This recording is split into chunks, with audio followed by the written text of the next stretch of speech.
제가 앞부분을 조금 설명을 드려야지 본문의 맥락이 이해가 될 것 같은데요.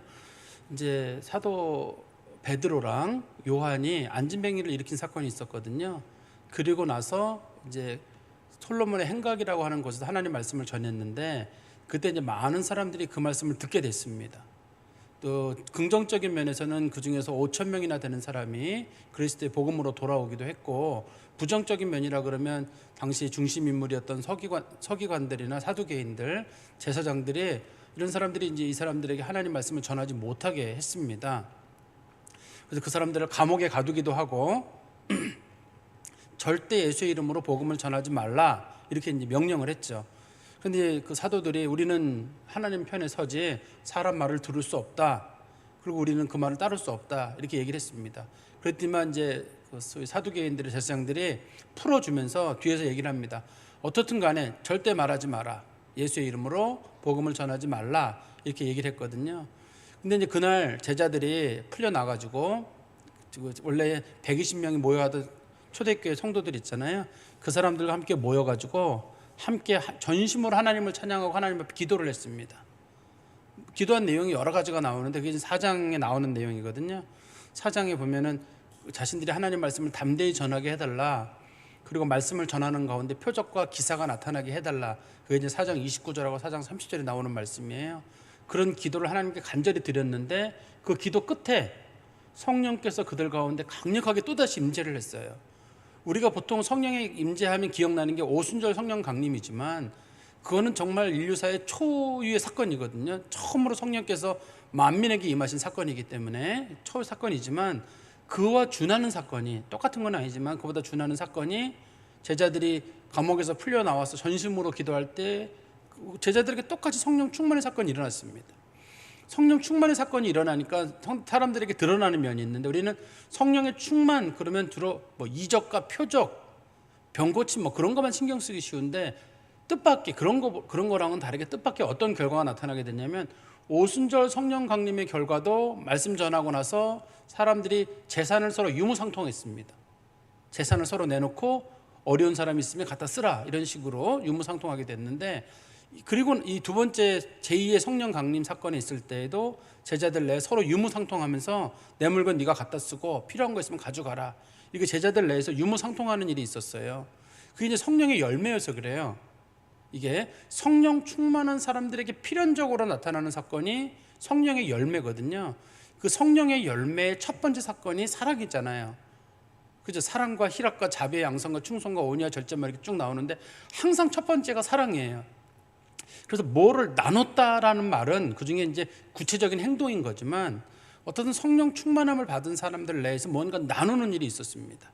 그때 이제 제자들 내 서로 막 나누는 일이 있었는데, 그때 아주 특이한 사람이 하나 등장하게 됐는데, 그게 이제 바나바라는 사람인데, 바나바가 아마 전 재산을 드렸던 것 같아요. 그리고 그 사건으로 인해 가지고 사람들이 바나바를 굉장히 존경하게 되고, 또 바나바라는 사람에게 사람들이 이름도 부르기를 위로의 사람이다, 이런 식으로까지 이름을 붙이면서 바나바라는 사람이 상당히 사회적으로 높아진 것 같습니다. 그것 때문에 몇몇 사람들이 도전을 받아가지고 우리도 다 드리자 하는 그런 붐이 있었던 것 같아요. 근데 다 드릴 수는 없는데 다 드린 척을 하고 싶은 사람이 생긴 거예요. 그게 아나니아와 삽비라는 겁니다.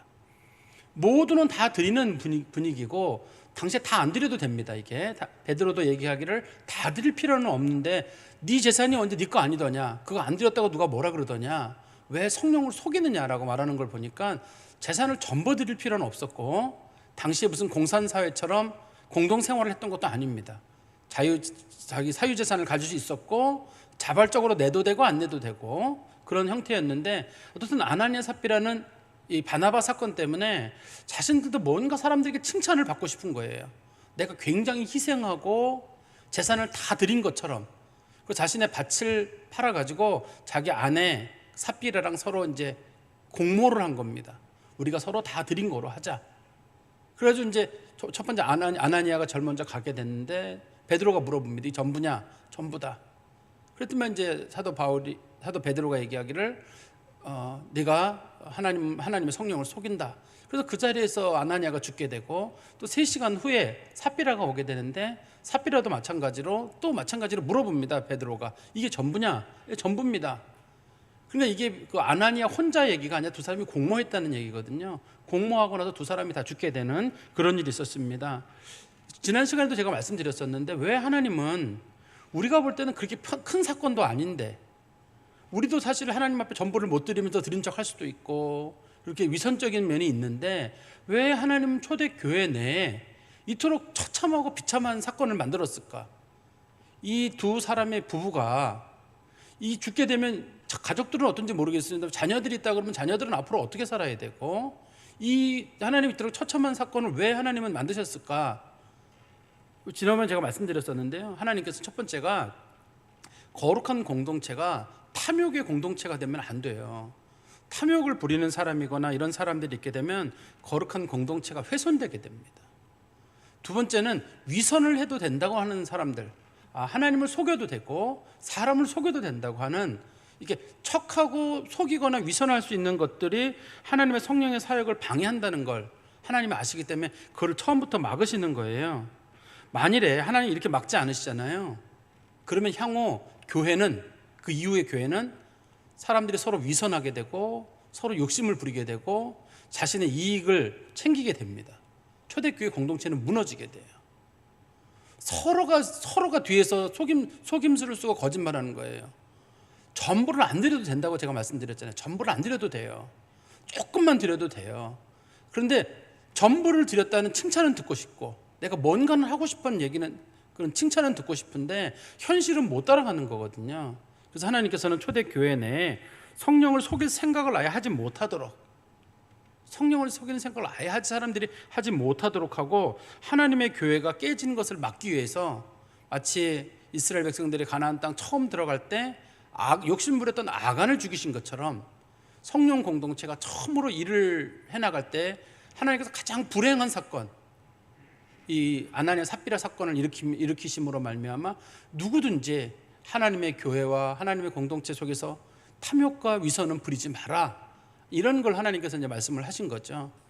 지금 우리들은 똑같은 일을 행함에도 불구하고 그런 일, 하나님이 죽이시는 일이 많지 않은 이유는 이미 시간이 상당히 지났기 때문입니다. 초대교회부터 상당히 지났기 때문이고, 두 번째는 하나님이 오래 참으시는 중에 있다, 저는 그렇게 보고 있습니다. 그리고 이제 오늘 본문에 들어가 보면 12절에 사도들의 손을 통하여 빈간에 사람들 중에 표적과 기사가 많이 일어나매 믿는 사람이 다 마음을 같이하여 솔로몬의 행각에 모였다. 이 표적과 기사가 많이 일어났다고 하는데, 첫 번째 표적이 아마 안진뱅이 사건이 제일 큰 표적이었을 것 같아요.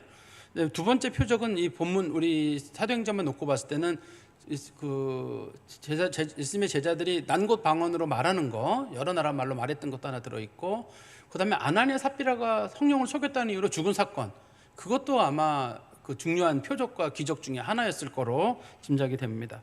그 사건으로 인해서 하나님의 말씀이 효과적으로 전해지게 된 거예요. 하나님께서는 이 표적과 기적을 많이 보이시는 목적 자체가 표적과 기적이 목적이 아닙니다. 그걸 통해 가지고 말씀이 많이 전해지도록 하나님께서 하시는 게 이제 목적이죠. 그러면 표적과 기적이 왜 나타났느냐? 여기 보면 나와요. 왜 표적과 기적이 많이 나타나는지 제가 처음에 말씀드렸었거든요. 우리 4장 29절 30절 말씀 한번 보세요. 제자들이 기도한 내용에 대한 응답입니다. 4장 29절 30절 보시면, 주여 이제도 그들의 위협함을 보시옵고 또 종들로 하여금 담대히 하나님의 말씀을 전하게 하여 주시오며 손을 내밀어 병을 낫게 하시옵고 표적과 기사가 거룩한 종 예수의 이름으로 이루어지게 하옵소서 하더라. 제자들이 기도했어요. 제자들이 감옥에서 나오자마자 열심히 기도하는 가운데 이들에게 성령이 임하시는 그 사건이 있던 바로 그날이거든요. 그날 그들이 하나님 앞에 기도한 겁니다. 하나님 말씀이 효과적으로 전해지도록 하기 위해서 우리가 손을 얹으면 병이 낫게 해주시고 표적과 기사가 많이 나타나게 해주시고 예수의 이름으로 많은 것들이 나타나게 해달라고 제자들이 기도를 했는데, 그 기도의 결과 표적과 기사가 나타났던 거죠. 하나님께서 그 기도에 대한 응답을 하신 겁니다. 이게 지금, 그러니까 뭐 제자들이 갑자기 어떤 일을 했던 게 아니라 하나님께서 제자들에게 은총을 베풀어 주셨던 겁니다. 그리고 나서 그들이 모였던 자리가 어디냐면, 믿는 사람이 다 마음을 같이하여 솔로몬의 행각에 모였다. 솔로몬의 행각은 두 번째 모인 거죠. 우리 안진뱅이를 일으켰을 때 3장 11절에 보면, 안진뱅이를 일으키고 난 다음에 안진뱅이가 쫓아오고 그다음에 바울과 베드로랑 요한은 이게 중간에 좀 피해 가다가 중간에서 사람들 만나서 말씀을 전하게 되거든요. 그때도 예수를 증거한 장소가 3장 11절에서는 솔로몬의 행각이라고 돼 있어요. 오늘 본문에서 솔로몬의 행각에서 말씀을 전하게 되는데, 솔로몬의 행각은 성전 안에 있습니다. 성전 안에 있는데, 이게 행각이라는 걸 좀 설명드리면, 우리 그리스 건축 양식에 보면 기둥은 있고 벽은 없는 그런 통로 같은 거 있잖아요. 통로인데 제법 큰 통로입니다. 이게 솔로몬의 그 생각이라는 걸 만들어 가지고 헤롯 왕이 만들었어요. 헤롯 대왕이 만들어 가지고 그 유대인들의 마음을 사기 위해서 유대인들 중에 누구든지 할 말이 있거나 무슨 뭐 연설을 하려고 하거나 하는 그런 공중 소위 모임 장소로 이제 솔로몬의 행각을 만들어 놓은 겁니다. 거기 모여 가지고 서로 얘기를 할 수 있도록 그렇게 해 놓은 거죠. 그러면 제자들이 왜 솔로몬의 행각에 모였냐면, 당시에는 초대 교회가 없어요. 특별히 교회가 없기 때문에 아직까지 제자들의 모임의 장소는 성전입니다. 성전에 아직까지 모이고 있었고, 기도하러도 성전으로 오죠. 나중에는 성전으로 안 옵니다.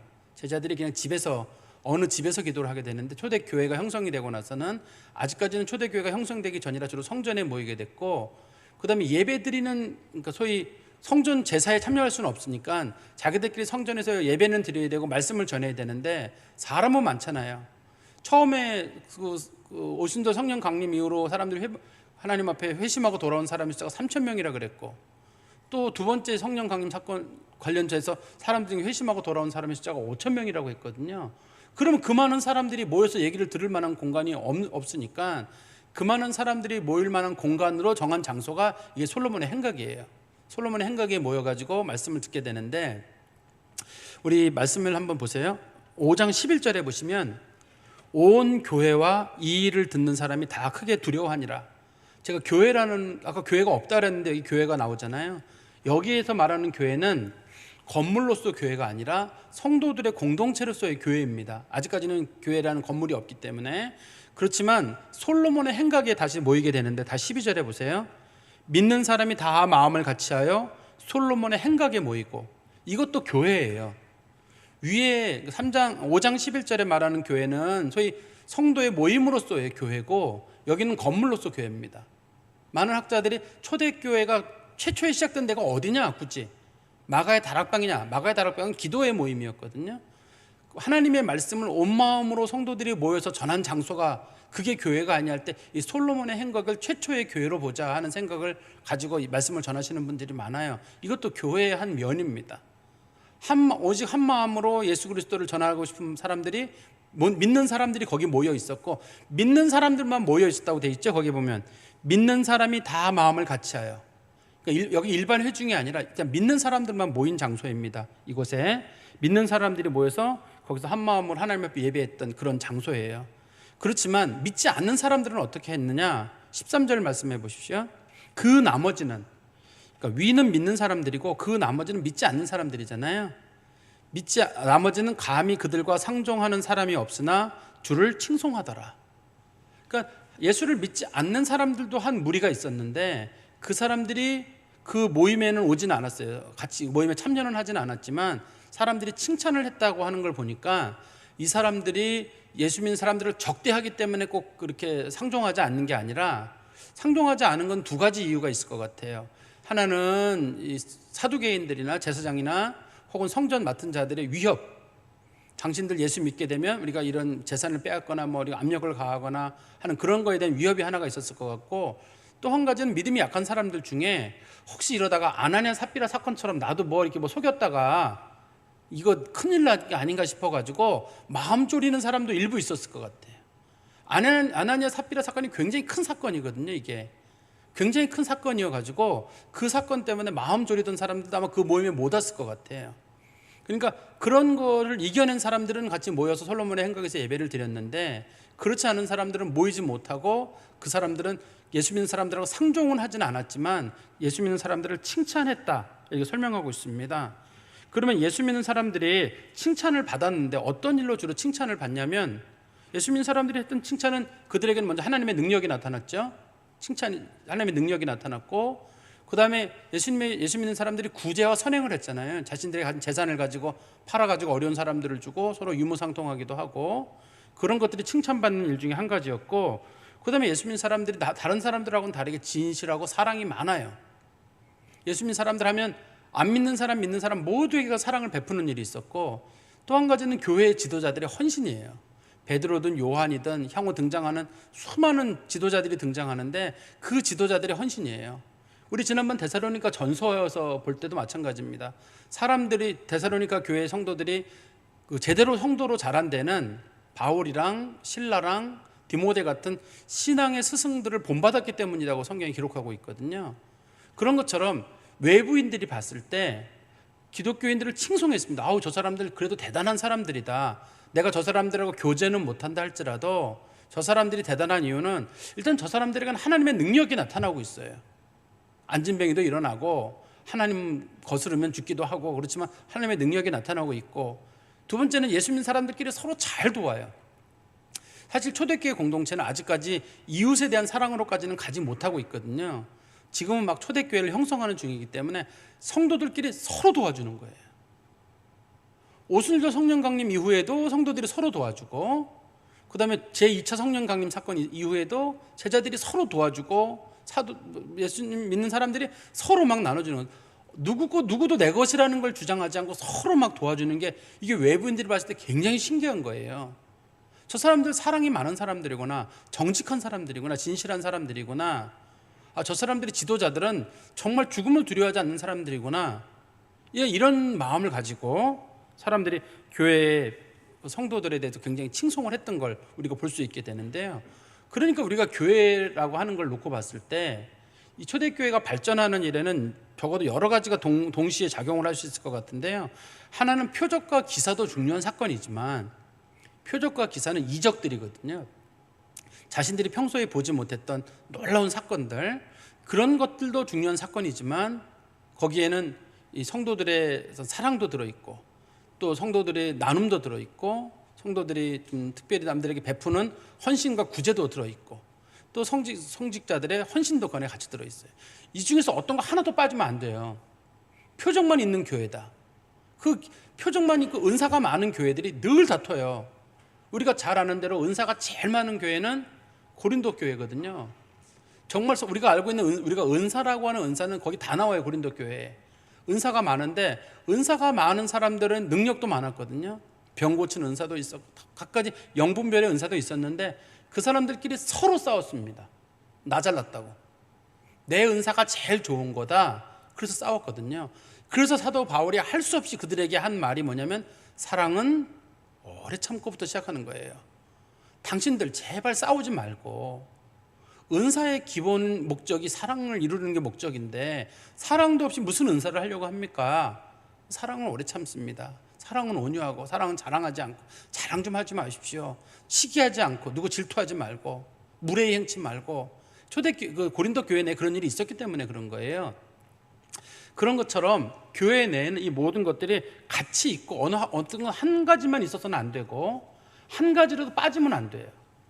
그러니까 교회는 유기체여가지고 서로가 각각의 일을 하는 겁니다. 우리 교회를 한번 보세요. 말씀을 전하는 사람이 있는데, 말씀을 전하는 사람이 하는 게 뭐 있어요? 지금도 방송실에서 누군가는 꾸준히 움직이고 있고, 찬양대는 꾸준히 찬양을 하고 있고, 같이 예배를 드리는 회중은 말씀을 또 듣고 있고, 어떤 분들은 또 깊은 영적인 세계로 들어가신 분들도 보이셔요. 여기서 깊은 몸 안에 있었는지 몸 밖에 있었는지 모르는 그 깊은 단계에 들어가신 분들도 아마 계실 것 같고, 어쨌든 그래도 우리가 같이 모인 거잖아요. 그리고 다 같이 모여서 예배를 드리고, 또 나가면 주차 관리를 하시는 분도 계시고, 교회를 섬기는 분 다 같이 있는 겁니다. 이 중에서 어느 은사만 하나 좋다고 가지고 모이다 보면 손이 10개가 되면 뭐래요? 손은 2개면 되고, 발도 2개면 되고, 귀도 있고, 눈도 있고, 코도 있어야 되듯이 모든 교회에는 이게 다 있어야지, 어느 한 가지만 있어도 안 되고, 한 가지가 부족해도 안 돼요. 이 손가락이 5개지만 우리가 엄지손가락 하나만 없어도 사실 뭘 집을 수가 없잖아요. 가운데 손가락만 하나 없어도 뭐 하나 할 수 없어요. 이게 다 하나님께서 적당하게 우리에게 만들어주신 것처럼, 교회는 하나의 지체로서 교회가 세워나가는 일에 칭송을 받았다는 말은 표적과 기사 때문에만 칭찬받았다고 보기는 어렵고, 그 교회가 가지고 있는 여러 가지 능력들이 성도 주변 사람들에게 모두에게 칭찬을 받았던 것을 우리가 볼 수 있을 것 같습니다. 그리고 14절 말씀에 믿고 주께로 나오는 자가 더 많으니 남녀의 큰 무리더라. 이런 사건을 해서 또 믿는 사람의 숫자가 더 늘어나는 거예요. 우리가 지금 대표적으로 성도들의 숫자를 나타내는 성경의 기록이 있는데 마가의 다락방에 사람들이 모인 숫자가 120명, 그 다음에 오순절 성령 감화 이후에 성도들이 베드로의 설교를 듣고 믿었던 사람이 3,000명, 그 다음에 두 번째 성령 강림 사건과 또 관련해서 설교를 듣고 회복된 사람이 5,000명. 그러니까 최소한 성경에 등장하는 인물이 8,120명인가요? 최소 인물이 8,120명으로 초대교회 인원이 벌써 구성이 됐는데, 당시에 그 요세푸스라고 하는 사람이 이 예루살렘 인구가 얼마였느냐라고 매길 때 최소 인원이 25,000명이었을 것이고 최대 인원이 75,000명쯤 됐을 거라고 봅니다. 그 사람의 기록에 따르면. 그러면 적어도 만약에 25,000명이라고 그러면은 한 3분의 1쯤 되는 거고 75,000명이라고 해도 10분의 1은 되는 거잖아요. 굉장히 많은, 당시에 이단이라고 불려지고 불과 몇 달 전에 예수 그리스도가 십자가에 달려 돌아가신 그 사건이 있고 나서 얼마 안 되는 시점인데 굉장히 큰 변화가 일어난 거예요. 예수의 십자가가 막 역사를 하기 시작하는 거고 성령의 뜨거운 불이 막 움직이기 시작하는 거겠죠. 근데 오늘 보니까 표적과 기사가 나타나고 성도들의 삶의 경건을 통해서 더 많은 무리들이 주님께로 돌아오는 일이 있었다, 이렇게 설명하고 있습니다. 근데 특이한 게 하나가 있어요. 14절 다시 한번 보세요. 잘 보시다 보면 특이한 게 보입니다. 믿고 주께로 나오는 자가 더 많으니 남녀의 큰 무리더라. 여자가 처음으로 등장합니다. 성경에서는 항상 인구 계수법이 다 남자예요. 구약에도 그렇고 신약도 그렇고 다 남자입니다. 구약에 이스라엘 백성들이 출애굽할 때 60만 3,550명이거든요. 60만 3,550명인데 남자예요. 그게 남자 성인 기준입니다. 오병이어의 기적을 베풀었을 때도 5,000명이 먹고 남았다 할 때 남자 성인이 5,000명인 거예요. 또 칠병이어 기적이라는 거 있죠. 4,000명 먹인 사건. 칠병이어 기적도 있는데 그때도 마찬가지로 남자 숫자를 세는 겁니다. 그죠? 이 앞에도 보면은 3,000명이 회심했다, 5,000명이 회심했다, 다 남자예요. 이제 교회에서 처음으로 여자에 대한 언급이 시작되는데 다른 종교에는 없었고 그 시기에 소위 우리 하나님을 믿는 초대 교회 내에서만 여자의 존재가 부각이 되기 시작해요. 여자라는 말을 쓰는 게 지금은 평범하지만 옛날에는 여자라는 말을 쓰는 것, 인구 계수에 여자를 넣는 것 자체가 흉이거든요. 근데 여자라는 그 용어를 사용하면서 초대교회에서 비로소 여자가 교회에서 인정을 받게 됐어요. 그러니까 초대교회 성도들 중에 여자가 참 많았던 이유는 여자가 인간으로 대접받는 거예요. 여자가 인간으로 대접받고 초대교회 역사의 많은 부분도 여자가 담당을 합니다. 물론 직분은 남자가 가져요. 직분은 당시에 여자에게 직분을 주지 않았기 때문에 주로 직분은 다 남자가 가졌지만, 그렇지만 일 자체는 대부분 여자들이 해요. 지금도 마찬가지죠. 교회 일에는 여자들이 많이 하는 것처럼. 그래서 이 기독교가 퍼지면서 여자들이 교회로 돌아오고 여권이 상당히 신장됐습니다. 이 여자들 이 교회에서 인정을 받고. 그래서 이걸 싫어하는 사람들은 교회에 대해서 굉장히 부정적인 마음으로 여자들 돌아다닌다 이런 식으로 생각을 했는데, 우리 기독교는 그래도 곳곳에 가는 곳마다 여자들이 자신들의 자리를 차지하고 하나님의 교회를 섬길 수 있고 하나의 인격으로 비로소 역사하고 자리를 잡아갔던 건 이때 처음으로 일어난 사건입니다. 그리고 15절에 심지어 병든 사람을 메고 거리에 나가 침대와 요 위에 누이고 베드로가 지나갈 때 혹 그의 그림자라도 누구에게 덮일까 바라고. 사람들 중에 어떤 사람들이 병든 사람들을 침대나 혹은 요채 메고 가가지고 그 사람들을 길바닥에 놔두다가 혹이라도 베드로가 지나가다가 베드로의 그림자라도 덮일까 싶은 거예요. 베드로의 그림자라도 덮이면 나을 거라는 그때 그 사람들의 믿음이 있었어요. 그러니까 당시의 사람들이 베드로나 혹은 다른 제자들을 어떻게 봤는지 우리가 알 수 있죠. 이 사건에 베드로라는 인물이 직접적으로 언급된 이유는 이 사도행전의 앞부분은 주로 베드로가 중심 인물이고 뒷부분은 사도 바울이 중심 인물입니다. 그래서 베드로가 강조된 것도 있지만 지난번 우리 3장 사건에서 안진뱅이가 일어난 사건이 베드로랑 직접적으로 관련이 있었거든요. 은과 금은 내게 없거니와 내게 있는 것으로 내게 주노니 나사렛 예수의 이름으로 일어나 걸어라. 그 사건이 베드로가 한 말이에요. 그래서 사람들이 그래도 베드로가 수제자고 베드로의 역할이 크니까 베드로의 그림자라도 비치면 병이 나을 거라고 하는 어떤 특별한 믿음이 있었던 것 같았고 실제로 병이 나았습니다. 뒤에 보면 이 사건은 베드로에게만 나타난 게 아니라 우리 그 사도행전 19장 11절에 보면 사도행전 19장 11절 한번 볼까요? 이건 사도 바울 사건인데 사도 바울이 에베소에 있을 때 일입니다. 사도행전 19장 11절 하나님이 바울의 손으로 놀라운 능력을 행하게 하시니 심지어 사람들이 바울의 몸에서 손수건이나 앞치마를 가져다가 병든 사람에게 얹으면 그 병이 떠나고 악귀도 나가더라. 이게 지금 베드로에게도 있던 사건입니다. 이게 사도 바울에게도 있던 사건이에요. 사도 베드로 같은 경우는 그림자만 덮어도 되는 사건인데, 이 바울은 손수건도 사용하고 앞치마도 사용했던 이유는 사도 바울이 장막 만드는 일을 했기 때문에 사도 바울이 앞치마를 두르고 일을 했던 것 같아요. 사도 바울이 주방에 가려고 앞치마를 했던 건 아닌 것 같고, 사도 바울이 자기가 직업을 가지고 있을 때 사도 바울이 앞치마를 하고 사용하는 그런 직업을 가지고 있었던 것 같습니다. 그렇기 때문에 사도 바울이 앞치마나 손수건이라도 갖다가 사람들이 누군가 덮이면 병든 사람, 그 다음에 귀신 들린 사람 나타나는 역사가 있었거든요. 또 이 사건은 사실 누구에게서 일어난 처음 사건이냐면, 우리 마가복음 6장 56절의 말씀 보시겠어요? 예수 그리스도께서 있던 사건인데, 마가복음 6장 56절 55절부터 읽어드릴까요? 마가복음 6장 55절부터 56절. 그 온 지방으로 달려 돌아다니며 예수께서 어디 계신다는 말을 듣는 대로 병든 자를 침상째로 메고 나오니, 아무데나 예수께서 들어가시는 지방이나 도시나 마을에서 병자를 시장에 두고 예수께 그의 옷 가에라도 손을 대게 하시기를 간구하니 손을 재는 자는 다 성함을 얻으니라.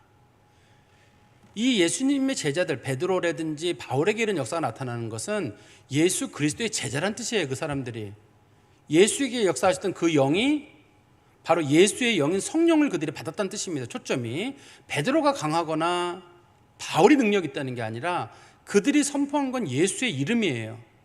그리고 성령은 예수의 영으로서 그들 가운데 역사했던 거죠. 근데 예수님의 제자들이 이 능력을 처음 받았던 건 아닙니다. 우리 마태복음 10장 1절 말씀 보세요. 마태복음 10장 1절의 말씀에 보시면 이게 예수님께서 12제자를 파송하시는 장면이거든요. 12제자들, 처음으로 12제자들을 파송하실 때 일이에요. 십자가를 지기 훨씬 전의 일이죠. 마태복음 10장 1절에 보시면 예수께서 그의 12제자를 부르사 더러운 귀신을 쫓아내며 모든 병과 모든 약한 것을 고치는 권능을 주시니라. 그러니까 예수님의 제자들이 병과 약한 것을 고치는 능력을 이미, 귀신을 쫓아내는 능력을 예수님의 제자들이 이미 받고 있었어요. 그리고 이 사람들이 나가서 또 일을 했습니다. 실제로도. 그리고 와서 보고하기를 귀신이 쫓아나고 병든 자가 일어나고 앉은 병이 일어납니다. 그럼 예수님께서 너희들이 이적을 행한 거로 기뻐하지 말고 너희의 이름이 하늘에 기록된 것으로 기뻐하라, 이렇게 말씀하셨는데, 예수님의 제자들이 이적을 한 적이 있었습니다. 그런데 겁먹고 나니까 이 일을 다 잊어버렸어요. 자신들이 과거에 했던 일을 다 잊어버리고 겁먹은 상태로 있다가 성령의 충만함을 받고 난 다음에 이 사람들이 변화가 돼가지고 이 사람들이 이 일을 한 겁니다. 그러니까 본문의 초점은 예수의 영이 일을 한다는 사실이에요. 베드로가 중요한 것도 아니고 바울이 중요한, 이 본문에도 보면 물론 제자들의 손을 통해서 하나님이 역사했다고 말하지만 중요하게 역사의 중심에 서 있던 건 예수의 영인 성령을 받은 사람, 그 사람들은 모두가 이 일을 했던 거예요. 그리고 우리 또 본문 마지막 16절에 보시면 예루살렘 부근에 수많은 사람들도 모여 병든 사람과 더러운 귀신에게 괴로움을 받는 사람들을 데리고 와서 다 나음을 얻으니라. 처음에 안진뱅이는 병든 사람이었잖아요. 근데 여기는 더러운 귀신에게 괴로움을 받는 사람도 마찬가지입니다. 육신의 병만 고친 것이 아니라 영혼의 병, 정신의 병까지 다 고치는 능력을 예수님의 제자들이 받았어요. 하나님의 영이 사람을 치료하실 때 보이는 역사예요. 병든 자들을 고치고, 그 다음에 안진뱅이를 일으키고, 영혼을 깨끗하게 하고 정신을 맑게 하시는 하나님의 역사가 그 모든 사람들에게 나타나게 됐다는 얘기입니다. 이거는 예수님께서 그 제자들에게 처음부터 주셨던 은사였는데 그게 나중에 역사를 하게 됐던 거죠. 말씀의 결론을 맺으면 하나님께서는 하나님의 말씀이 효과적으로 전해지기 위해서 표적과 이적을 베푸셨어요. 그런데 요즘은 표적과 이적이 잘 나타나지 않습니다. 표적과 이적이 잘 나타나지 않는 것은 요즘 사람들이 꼭 능력이 없어서만은 아닙니다. 초대교회는 말씀이 효과적으로 전해지기 위해서는 하나님께서는 표적과 이적이 거기 동반이 돼야 됐어요. 근데 지금은 표적과 이적이 아니어도 하나님의 말씀이 전달되는데 어려움이 없습니다. 그러나 지금도 선교지나 정말 이게 하나님 말씀이 꼭 급하게 전해져야 되는 그런 곳에서는 저는 선교사들의 보고를 받는데 얘기를 들어보다 보면 하나님의 역사들이 심심치 않게 나타나요. 그러니까 하나님의 역사가 믿음이 약한 자들이나 불신자들을 하나님께 돌이켜야 되는 그런 시기에 있을 때, 우리나라 같이 믿는 사람들이 있고 믿는 사람들 내에서는 이런 일이 많이 필요하지 않아요. 우리가 예수를 다 믿고 있기 때문에.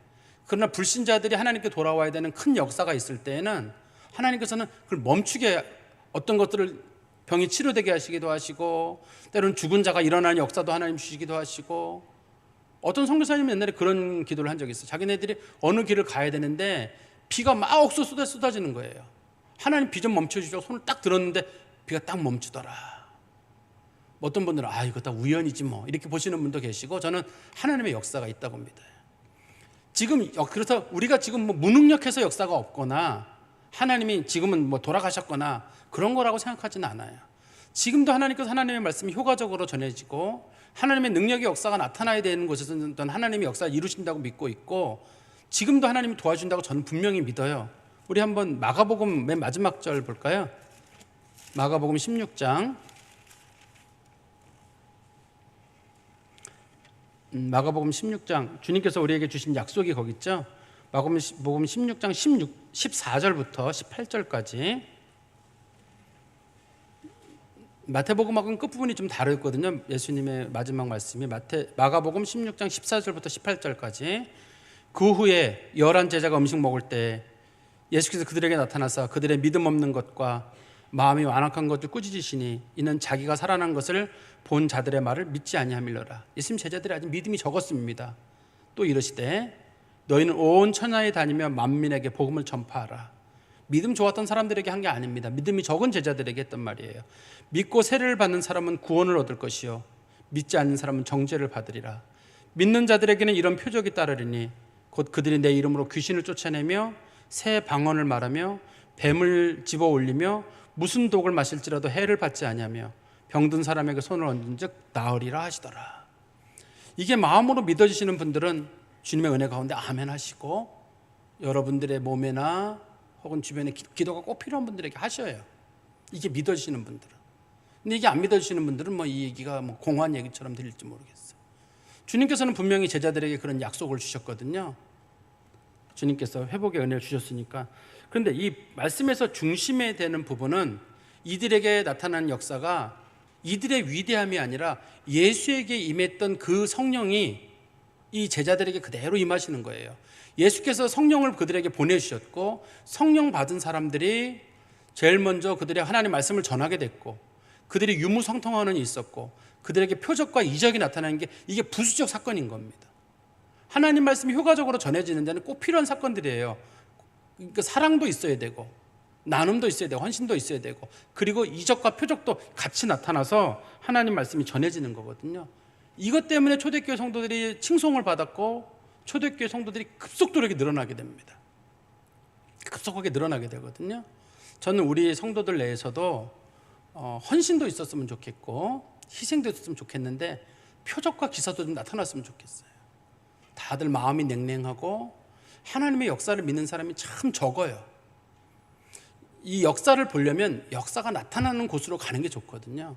정말 복음의 불모지로 간다든지, 정말 하나님의 은혜가 필요한 불신의 자리로 간다든지, 그런 곳에 역사가 나타나지, 그냥 이런 평범한 곳에서 하나님의 역사를 굳이 바라기보다는 정말 어렵고 힘든 사람들한테 가서 여러분들이 기도하시면서 하나님 이 사람에게 은혜가 내려지기를, 이 사람에게 치료가 있기를, 회복이 있기를, 그런 걸 기도했을 때 하나님의 역사가 나타나지, 아무것도 없는데 하나님 저에게 치료의 능력을 주십시오 이렇게 하는 것보다는 정말 주님의 표적과 이적이 필요한 곳에 간 거거든요. 이 사람네들이 그곳에서 표적과 이적을 베풀었던 것처럼 우리 성도들이 그 자리로 가는 거예요.